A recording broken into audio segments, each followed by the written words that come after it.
The stars burned cold in the void as Admiral Kreeth stood on the bridge of his flagship. His crystalline body caught the light from distant suns, throwing rainbow patterns across the metal walls. Behind him, 1,000 Velkoth warriors worked, at their stations. Their movements were perfect. Every action matched exactly with the others. They moved like one giant mind controlling many bodies. Kreeth looked at the view screen. Below them, the planet Xerion spun slowly. Its blue oceans and green lands looked peaceful. But peace would not last long. The Velkoth Empire had come to claim another world. All ships report status, Kreeth commanded. His voice echoed through the communication channels to every vessel in his fleet. 200 ships floated in perfect formation around Xerion. Each ship was exactly where it should be. No mistakes, no disorder.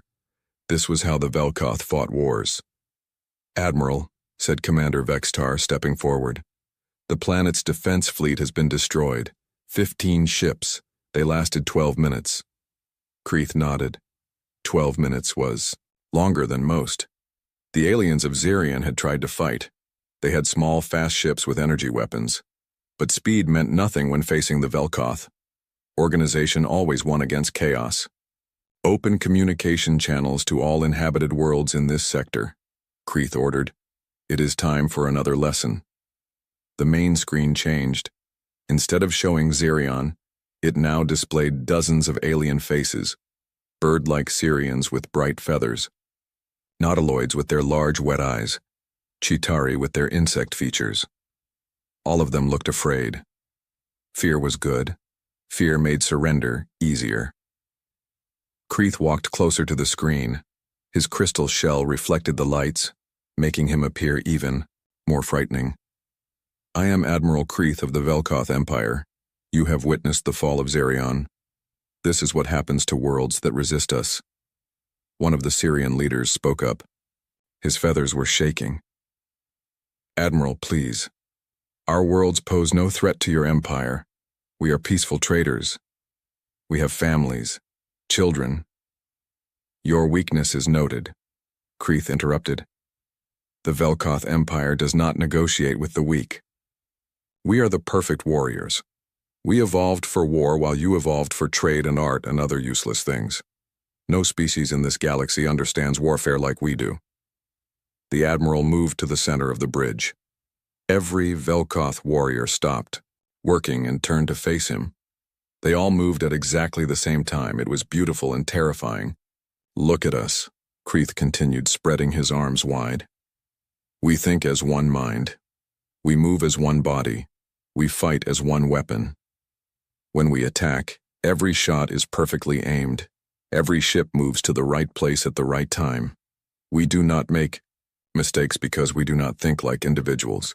We are evolution's answer to war itself." A nautiloid representative tried to speak. "Admiral, surely we can reach some agreement. Our worlds have resources. We can trade." "You still do not understand," Kreeth said, his voice growing harder. "We do not want your resources. We want your submission. The galaxy will belong to the Velkoth Empire because we are the only species that truly commands war. Submit now, and your people will live as our servants. Resist, and they will join the void." The communication ended. Kreeth had made his point. Soon the surrender messages would begin arriving. They always did. Meanwhile, far beyond the edge of the Andorian sector, a small human ship drifted through space. The UES Busan was not a warship. It was a research vessel, designed to study new star systems and look for planets that humans might one day call home. Its crew of 35 people had been traveling for 8 months, mapping unknown regions of the galaxy. Captain Lee Minho sat in his command chair, reading reports from his science teams. At 42 years old, he had spent most of his adult life in space. He had gray hair starting to show at his temples, and kind eyes that had seen many wonders among the stars. But today something was different. "Captain," called Lieutenant Kim Daeho from the communication station. "I'm picking up a transmission. It's being broadcast on all frequencies." Minho looked up from his datapad. "From where?" "The Andorian sector, sir. About 15 light years. From our position." "Put it on the main screen." The bridge of the Busan was small compared to military vessels. Only 6 people worked there during normal shifts. Besides Minho and Daeho, there was Ensign Park Nari at the science station, Lieutenant Commander Yoon Jiwoo at engineering controls, and 2 junior officers managing navigation and sensors. The transmission began playing. Everyone on the bridge watched as the crystal-covered alien appeared on their screen. They listened to Admiral Kreeth's words about perfect warriors and submission. They saw the fear in the alien representatives' faces. When the transmission ended, the bridge was quiet for a long moment. "Has Earth ever made contact with any of these species?" asked Park Nari. She was young, only 26, and this was her first deep space mission. "No," Minho replied. "We've never traveled this far into the galactic core before. These are all first contacts for humanity." Yoon Jiwoo spoke from her engineering station. "Captain, should we move away from this sector? If these Velkoth are as dangerous as they claim." "No," Minho said firmly. "We need more information. Daeho, can you intercept any other communications from that area?" Lieutenant Daeho worked at his controls for several minutes. His face grew more serious as he found more signals. "Sir, I'm reading multiple surrender transmissions. At least 6 different species have agreed to Velkoth terms in the last hour." "What kind of terms?" Minho asked. "Complete submission, surrender of all military forces, Velkoth governors to be placed on all major worlds."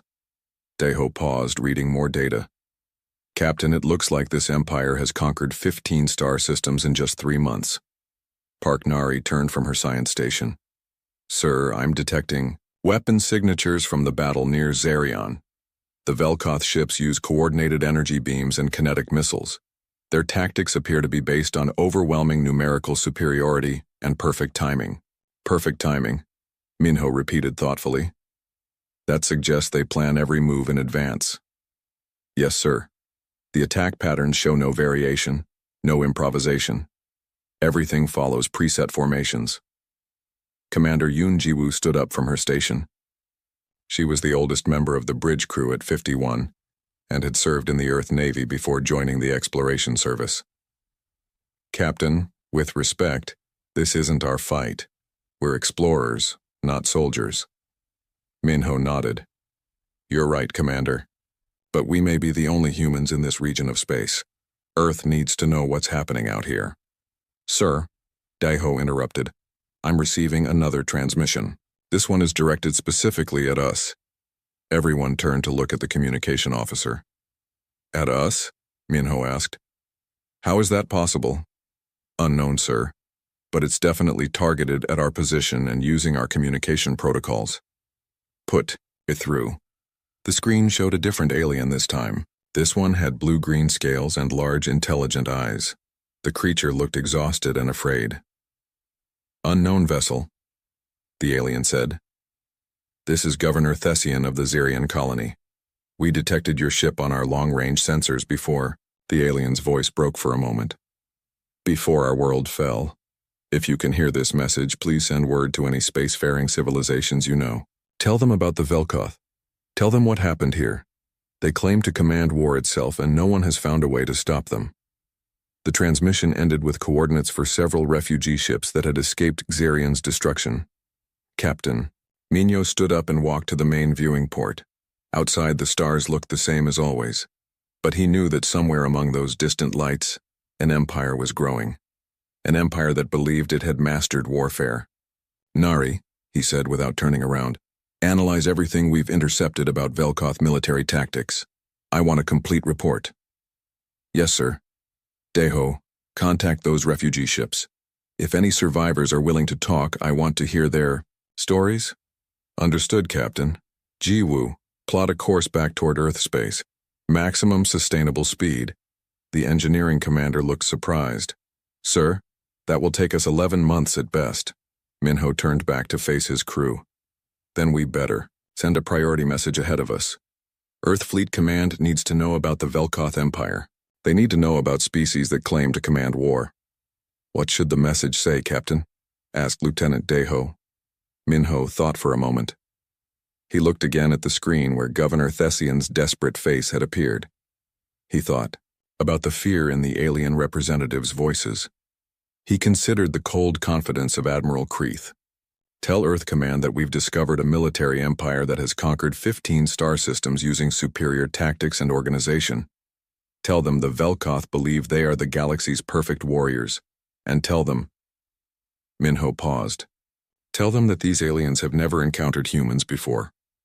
Over the next few hours, the crew of the Busan worked to gather as much information as possible. They contacted 3 refugee ships and spoke with survivors from different worlds. The stories were all similar. The Velkoth would arrive with overwhelming numbers. They would demonstrate their perfect coordination and tactical superiority. Then they would offer terms: surrender or die. Most species surrendered. The few that chose to fight were destroyed quickly and efficiently. The Velkoth never seemed to lose ships in these battles. Their formations were too perfect. Their Tia. 6 days after Captain Lee Minho sent his message, Admiral Choi Hyunwoo sat in his office on Luna Station, reading the transmission for the 3rd time. Rain fell against the massive viewing windows that looked out over the lunar surface. Earth hung in the black sky like a blue marble, peaceful and beautiful. But the Admiral's mind was not on peaceful things. Hyunwoo was 63 years old and had commanded Earth Fleet for 8 years. His gray hair was cut short in military style, and his dark eyes showed the weight of many difficult decisions. He had fought in the Martian independence wars 15 years ago. He had seen what happened when humans went to war. Now, apparently, war might be coming to them. "Computer, connect me to General Nam Soo-jin and Dr. Kang Min-ji," he said aloud. Within minutes, 2 figures appeared on his holographic display. General Nam Soo-jin was at the Marine Training Center on Europa. She was younger than Hyunwoo, only 45, but she had more actual combat experience than anyone else in Earth's military. Her black hair was pulled back tightly, and her uniform was perfect as always. Dr. Kang Min-ji appeared from her laboratory on Earth. At 38, she was the leading expert on alien biology and psychology. She had studied every form of life humans had encountered in their expansion into space. Her workspace behind her was filled with star charts and biological data displays. "You've both read Captain Minho's report?" Admiral Hyunwoo asked. "Yes, sir," General Soo-jin replied immediately. "The Velkoth Empire represents a clear threat to human expansion and potentially to Earth itself." Dr. Min-ji nodded more slowly. "Admiral, the psychological profile is concerning. These Velkoth appear to have evolved as a hive mind species. Individual creativity has been replaced by collective coordination. That makes them extremely effective at conventional warfare." "Conventional warfare," Hyunwoo repeated. "What about unconventional warfare?" "That's harder to assess without more data," Dr. Min-ji said. "But hive mind species typically have difficulty adapting to unexpected situations. They plan perfectly, but they don't improvise well." General Soo-jin leaned forward. "Admiral, I recommend immediate military deployment to the Andorian sector. We should assess the threat level directly and potentially make contact with surviving allied species." "With what forces?" Hyunwoo asked. "Our nearest ships are months away from that region. The Sol is completing its shakedown cruise in the Centauri system," Soo-jin replied. "Captain Shin Taehyung's crew has been training on the new quantum weapon systems. The ship could reach the Andorian sector in 3 weeks. Dr. Min-ji looked concerned. "General, sending one ship against an empire that has conquered 40 worlds seems exactly like something humans would do," Soo-jin interrupted. "Doctor, with respect, you study aliens. I study war. These Velkoth have been successful because they fight predictable enemies with predictable tactics. They've never faced humans." Admiral Hyunwoo had been quiet, thinking. Now he spoke. "Dr. Min-ji, in your opinion, what would happen if we tried to negotiate with this empire? Based on the psychological profile, negotiation would be seen as weakness. The Velkoth appear to believe that military superiority is the only meaningful form of communication. They would likely demand immediate surrender. And if we surrendered, humanity would become a servant species. Our creativity and independence would be seen as dangerous. They would probably try to change our society to match their hive mind structure."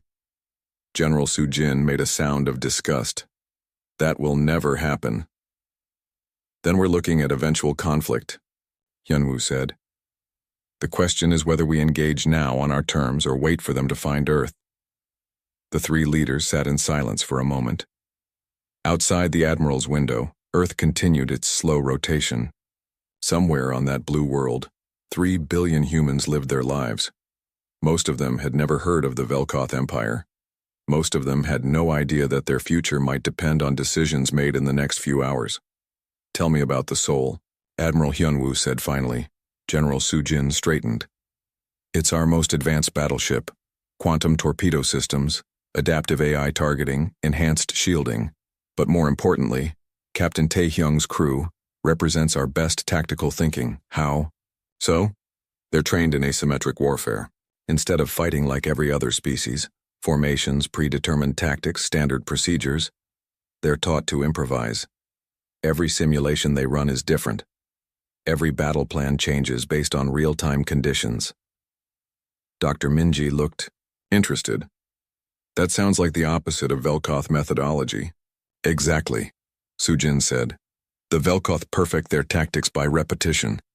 Humans perfect their tactics by variation. Admiral Hyunwoo stood up and walked to his window. Earth looked so peaceful from here. If we send the Soul, what would their mission be? Initially reconnaissance, General Soo-jin replied. Assess Velkoth capabilities, make contact with refugee populations, gather intelligence. And if they're discovered, then Captain Tae-hyung improvises. The Admiral turned back to face the holographic displays. Dr. Minji, what's your assessment of the risks? High, Admiral, but the alternative may be worse. If the Velkoth continue expanding, they will eventually reach human space. When that happens, they'll arrive with the combined resources of hundreds of conquered worlds.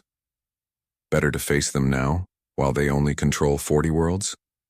Better to face them before they know we exist. Admiral Hyunwoo made his decision. General Soo-jin, contact Captain Tae-hyung. The Soul is to depart for the Andorian sector immediately. Mission parameters, gather intelligence, assess threat level, and... He paused. And demonstrate human capabilities if necessary. Understood, sir. Dr. Minji, I want a complete xenological profile of the Velkoth sent to the Soul. Everything we can deduce from Captain Minho's data. I'll have it ready within 12 hours. 2 days later, Captain Shin Tae-hyung stood on the bridge of the UES Soul as it prepared to depart Centauri Station. He was 35 years old and had been commanding starships for 6 years. Unlike many military officers, he had studied history and philosophy before joining the Navy. He believed that understanding why humans fought was more important than understanding how they fought. The Soul was beautiful and deadly. Its hull was dark gray, almost black, with lines that seemed to flow like water frozen in motion. The ship was 800 meters long and carried a crew of 200, but it was not the size that made it special. It was the technology and the people who used it. All stations report ready, Captain, said Commander Ojina, his first officer. She was 32 and had served with Tae-hyung for 3 years. They worked together like dancers who had practiced the same routine many times. Engineering reports quantum drive ready for jump, called Lieutenant Han Wubin from the weapons station. He was only 28 but had top scores in every tactical simulation Earth fleet had ever created. Navigation has our course laid in, reported Chief Petty Officer Lim So-young. She managed the Soul's shield and sensor systems with an expertise that bordered on instinctive. Marines are secured for departure, added Sergeant Major Bae Dong-yun over the communication system. His voice carried the confidence of someone who had never lost a battle. Captain Tae-hyung looked around his bridge. These were good people. Smart people. People who could think for themselves and work together without losing their individuality. The Velkoth had never faced anything like them. Take us out, Chief Lim. The Soul moved away from Centauri Station like a shadow sliding across the stars. Within an hour, they were far enough from the star's gravity well to engage their quantum drive. Jump in 3, 2, 1. Engage. Space twisted around them, and the Soul vanished from the Centauri system. During the 3-week journey to The Andorian sector, the crew studied everything Earth Command had learned about the Velkoth Empire. They ran simulations based on the tactical data Captain Minho had gathered. They practiced scenarios that conventional military doctrine said were impossible. Dr. Minji's xenological report made for interesting reading. The Velkoth had evolved on a world where cooperation was necessary for survival. Over millions of years, they had developed a collective consciousness that allowed perfect coordination between individuals. This made them incredibly effective at large-scale operations, but it also made them vulnerable in ways they didn't realize. The key insight, Captain Taehyung explained to his senior staff during a briefing, is that they can't think outside their established patterns. When we watch their battle recordings, every engagement follows the same basic structure. They arrive in formation. They demonstrate overwhelming superiority. They offer surrender terms. If the terms are refused, they attack with predetermined tactics. What happens if we don't follow their script? Asked Commander Ojina. That's what we're going to find out. Lieutenant Han Wubin was studying weapon data on his personal tablet. Captain, their ships appear to be heavily armed, but not particularly well shielded. They rely on not being hit rather than surviving hits. Meaning, their tactics assume they can control the range and timing of combat. If someone forced them into close-range fighting, they might not be prepared for it. Taehyung finished. Good observation, what else? Chief Lim So-young spoke up. Sir, their communication systems seem to be constantly active. They coordinate everything in real time. If we could disrupt those communications, the soul dropped out of quantum space at the edge of the Xerion system, like a ghost materializing from the void. Captain Shin Taehyung stood on his bridge, watching the tactical display update with new information. What he saw made his jaw tighten. 200 Velkoth ships hung in perfect formation around the planet Xerion. Their crystalline hulls caught the light from the system's star, creating a spectacular display of reflected rainbows. It would have been beautiful if it weren't so menacing. Sensor sweep complete, Captain, reported Chief Lim So-young. I'm reading massive energy signatures from the Velkoth fleet. They appear to be preparing for a final planetary bombardment. Any signs of the planet's defenders? Asked Commander Ojina. Negative. The orbital defense platforms have been destroyed. I'm detecting debris from approximately 15 ships in decaying orbits. Captain Taehyung studied the display. The Velkoth formation was exactly what Dr. Minji's report had predicted. Ships arranged in precise geometric patterns, each vessel maintaining perfect distance from its neighbors. No wasted movement, no redundancy. It was militarily efficient and completely predictable. Lieutenant Wubin, analysis of their weapons systems? The young tactical officer worked at his station for several minutes before responding. Sir, they're using coordinated energy beams and kinetic missile systems. The interesting thing is that every ship fires at exactly the same moment. They're not targeting individual threats. They're creating overlapping fields of destruction. Overlapping fields, Taehyung repeated thoughtfully. That suggests they expect their enemies to maintain formation as well. Yes, sir. Their tactics assume the enemy will fight conventionally. Sergeant Major Bae Donghyun's voice came over the communication system from the marine deck. Captain, are we going to help the people on that planet? Taehyung looked at the planet on his screen. Xerion was beautiful, with blue oceans and green continents. Somewhere down there, millions of beings were waiting to discover their fate. The Velkoth would either accept their surrender or destroy their civilization. That's exactly what we're going to do, Sergeant Major, but not in the way they expect. The captain turned to his crew. All right, people. We're about to make first contact with a species that believes it commands war itself. They've never lost a battle. They've never encountered resistance they couldn't overcome. Today that changes. Sir, Commander Ojina said quietly, there are 200 of them and one of us, which means they'll underestimate us. Taehyung smiled grimly. Chief Lim, take us closer. I want to decloak right in the middle of their formation. Sir? Chief Lim looked surprised. That would put us in weapons range of 50 ships simultaneously. Exactly. They won't expect anyone to be that aggressive. Their perfect formation becomes a trap if we're already inside it. The Soul moved forward under its cloaking field. The advanced stealth system was one of humanity's most closely guarded technologies. It didn't just hide the ship from sensors. It made it functionally invisible until the crew chose to reveal themselves. As they approached the Velkoth fleet, Captain Tae-hyung opened a channel to all stations. "This is the captain. In approximately 5 minutes, we're going to announce humanity's presence to the galaxy. Every one of you represents 3 billion humans who have never backed down from a fight. Show these aliens what that means."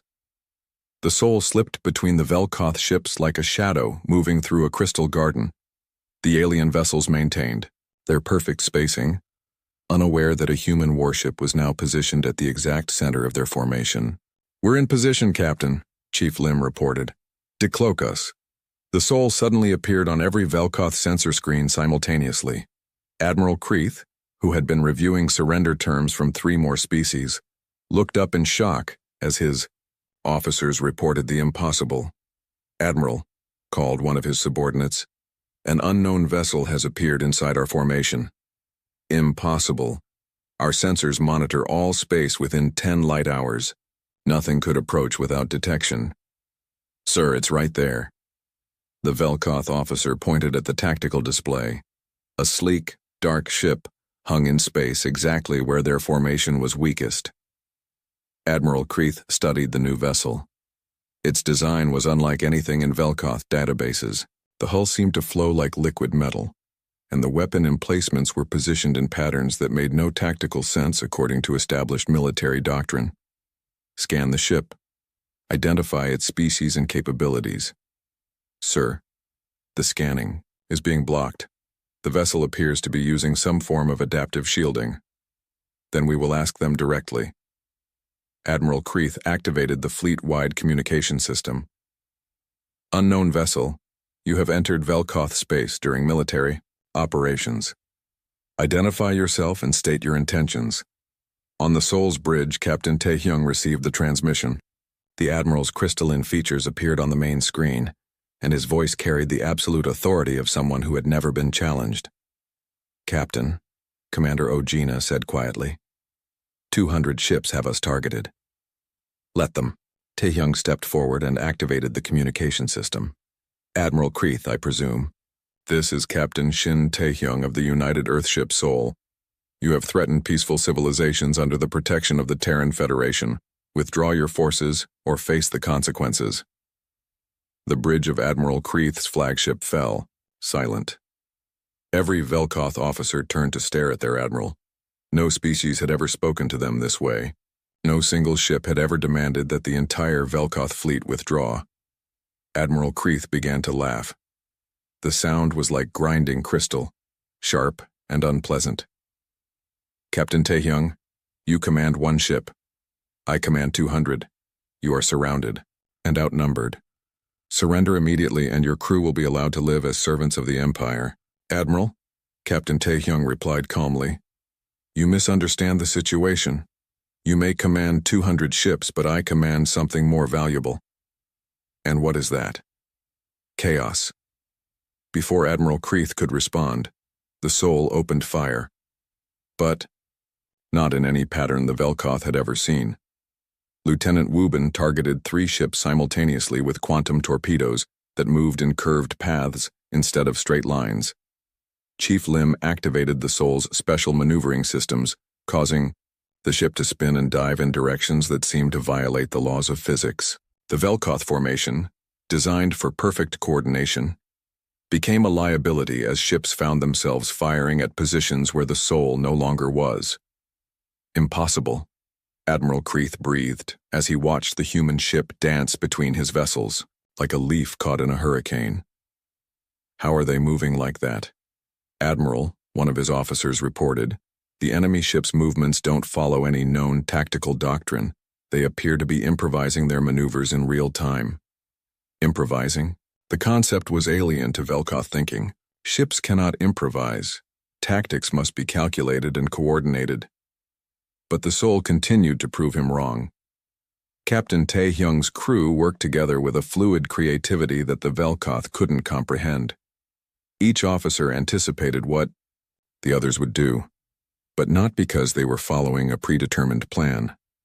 They were responding to the battle as it developed, adapting their tactics moment by moment. Chief Lim, bring us around to bearing 270.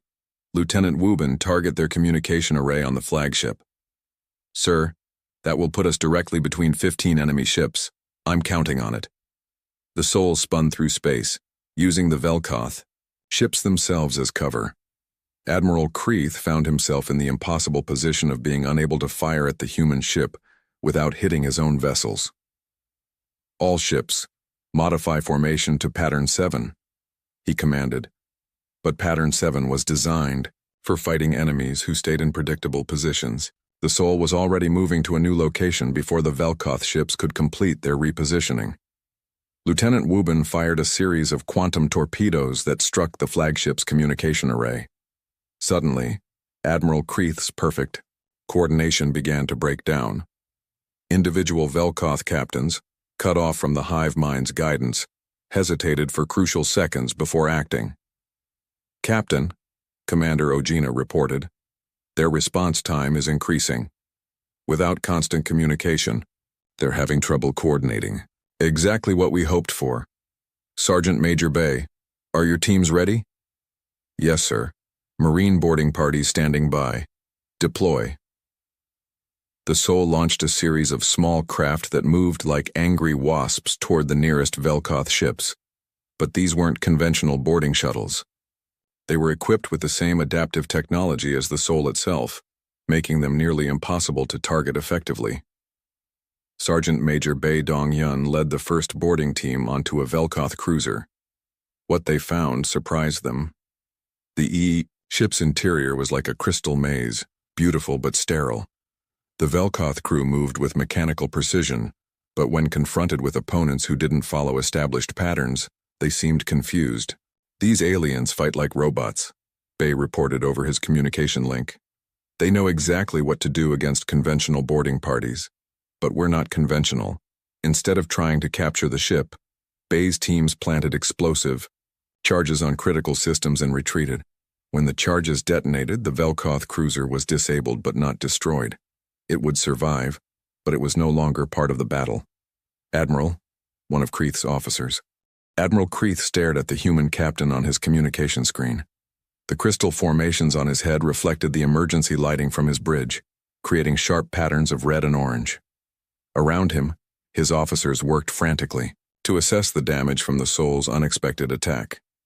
Terms? Kreeth's voice carried a mixture of anger and confusion. You speak of terms after attacking a superior fleet? This is not how warfare is conducted. Captain Taehyung remained calm. Admiral, you're right. This isn't how warfare is usually conducted. But then again, you've never fought humans before. Humans. Kreeth said the word like he was tasting something bitter. Your species designation was not in our databases. Where do you come from? A place where we learned that the best way to win a war is to change the rules while you're fighting it. Kreeth cut the communication and turned to his tactical officers. Status report. Admiral, we have suffered damage to 17 vessels.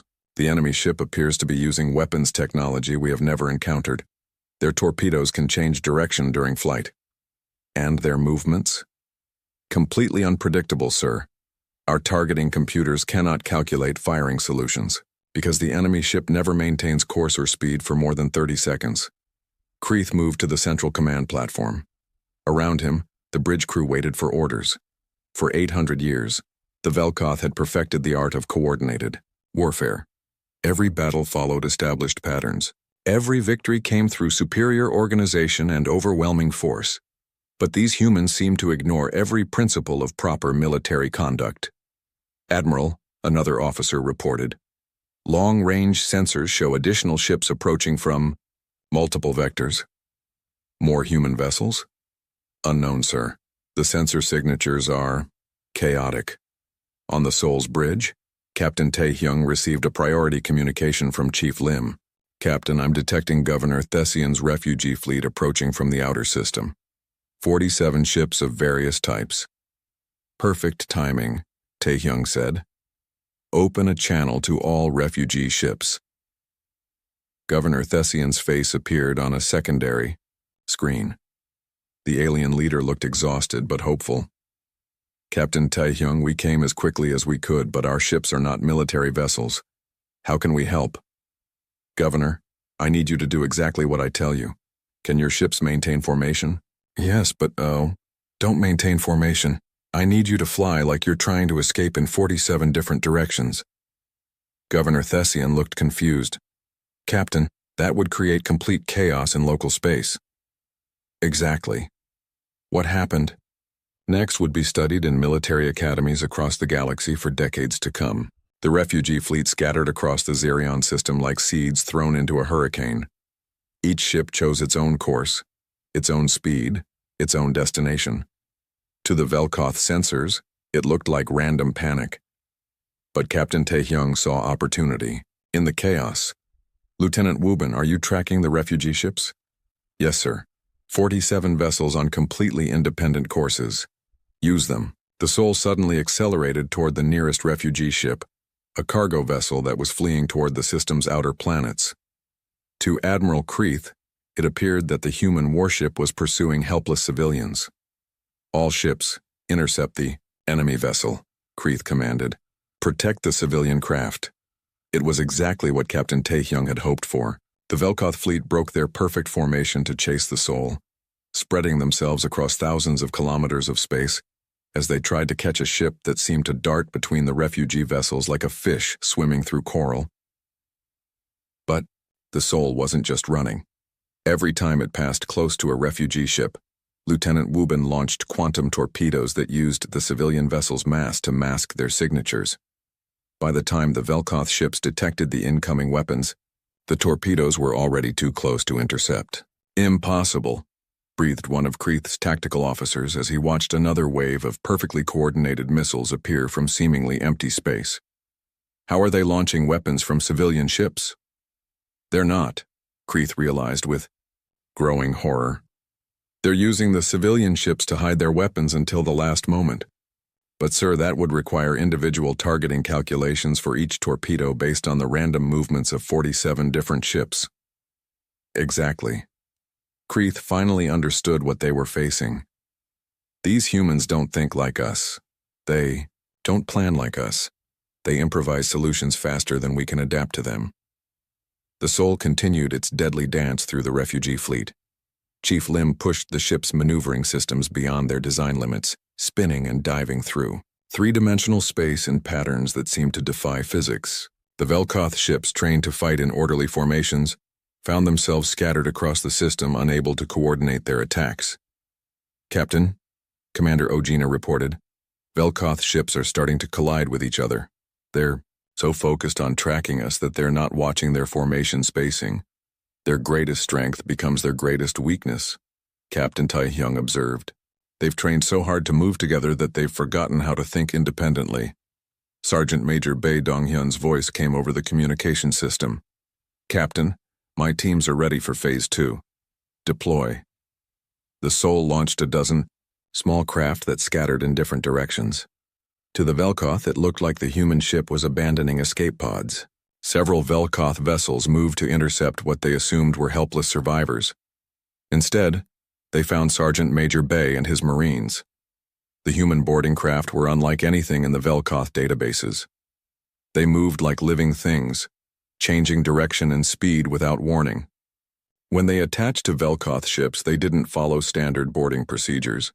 Bae's teams had studied the Velkoth ship designs during the journey to Xerion. They knew exactly where to strike to cause maximum disruption with minimum effort. Instead of fighting their way to the bridge or engine room, they targeted communication relays and coordination computers.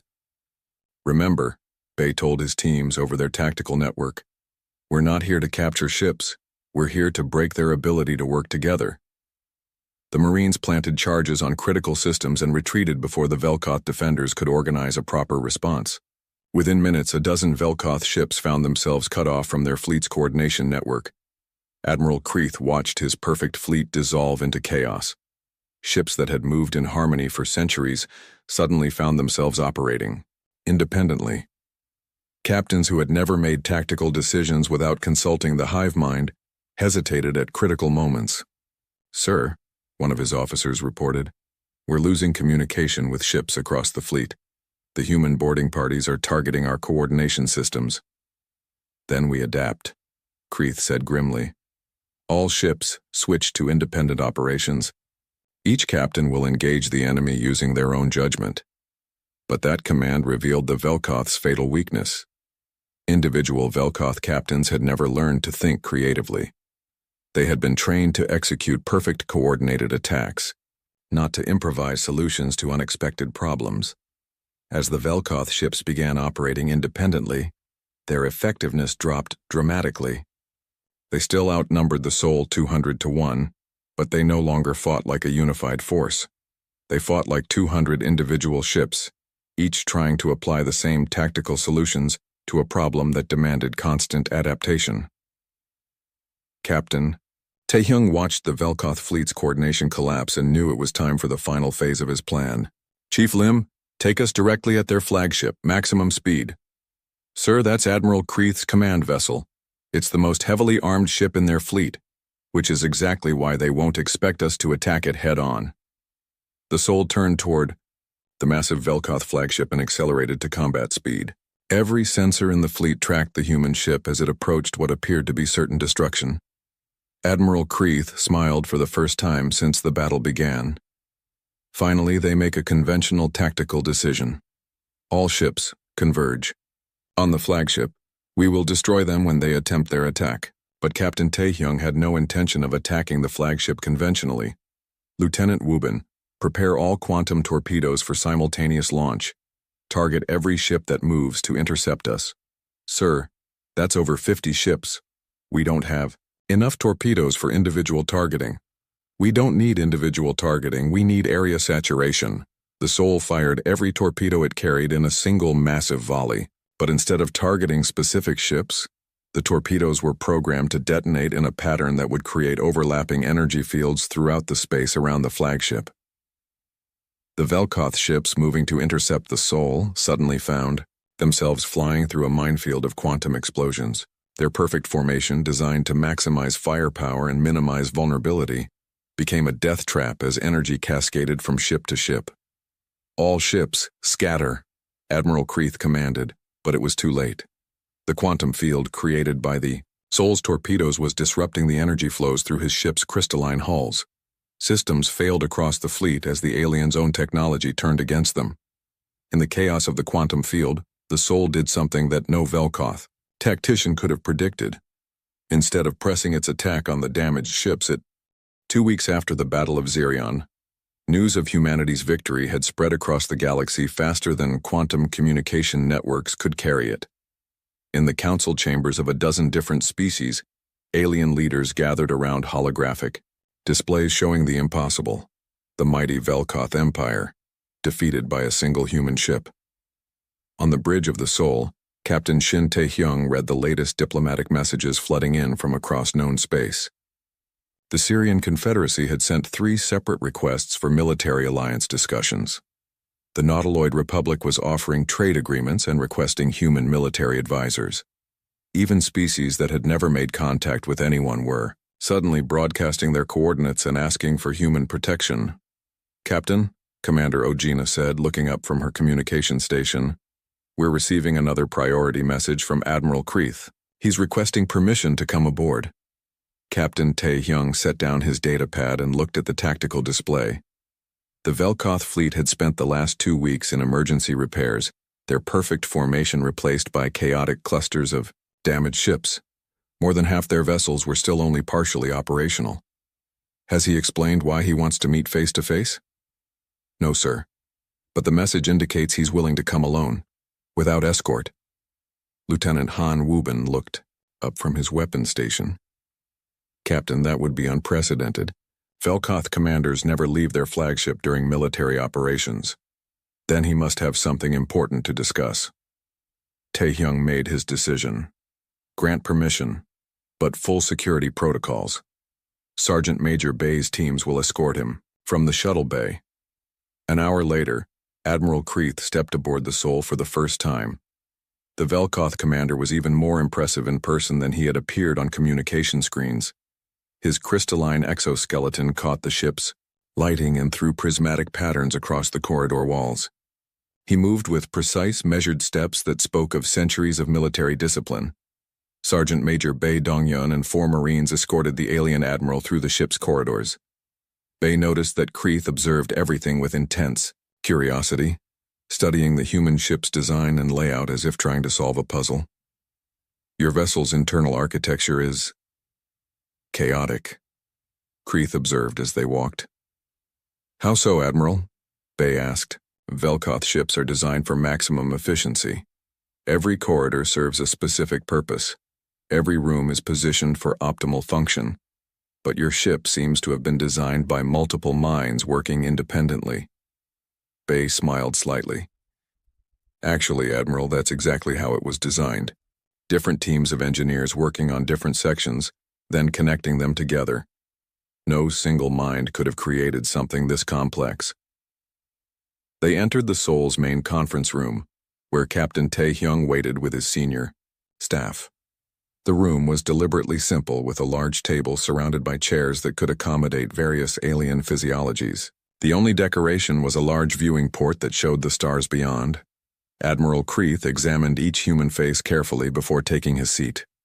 Captain Taehyung, Commander Ojina, Lieutenant Wubin, Chief Lim So-young, and Sergeant Major Bei.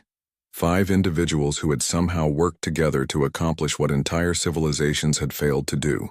Admiral, Captain Taehyung said formally, welcome aboard the Soul.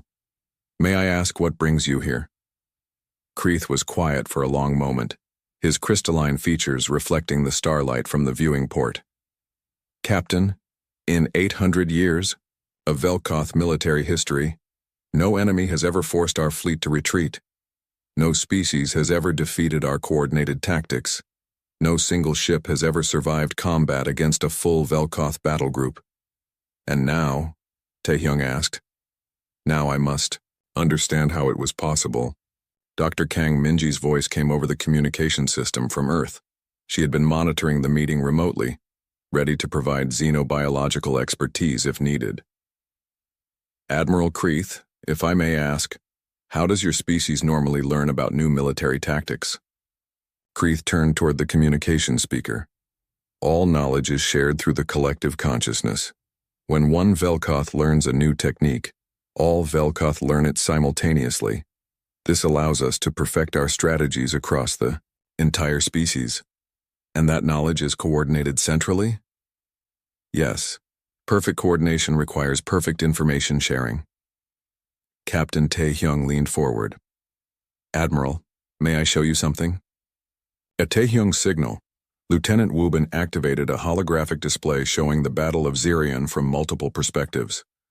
The humans watched as their own tactics played out in 3-dimensional detail. Tell me, Admiral, when you watch this battle, what do you see? Kreeth studied the display intently.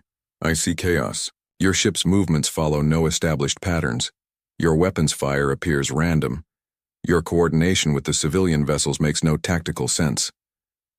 And yet we won. Yes. Kreeth's voice carried a note of frustration. You won using techniques that should not work.